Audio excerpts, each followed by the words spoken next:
রাজশাহী শিল্পকলা একাডেমি প্রাঙ্গণে 16 ডিসেম্বর মহান বিজয় দিবস উপলক্ষে আজ সকাল 9টা থেকে শুরু হয়েছে বিজয় মেলা। আসসালামু আলাইকুম এভরিওয়ান, দিস ইজ আরিফ খান। মেলায় চলছে চারু, কারু ও স্থানীয়ভাবে উৎপাদিত শিল্পপণ্যের প্রদর্শনী।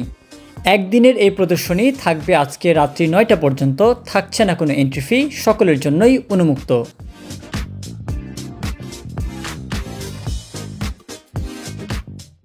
প্রদর্শনীতে ঠাঁই পেয়েছে নানান পদের শীতের পিঠাপুলি।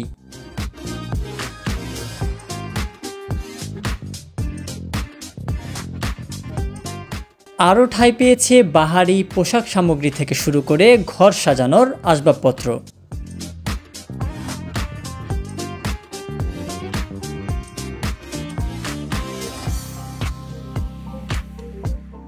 বিজয়ের এই মেলাতে আসলে চোখে পড়বে বাঙালির ঐতিহ্যবাহী কিছু পণ্য সামগ্রী, যা সচরাচর খুব একটা চোখে পড়ে না।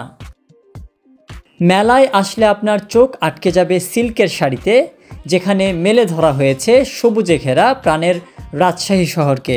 শাড়িতেই দেখা মিলবে আমচত্বর, ঐতিহ্যবাহী ঢোপকল আর দেশ সেরা রাজশাহী কলেজের। চলুন আর কথা না বাড়িয়ে পুরো মেলা আপনাদের ঘুরে দেখাই।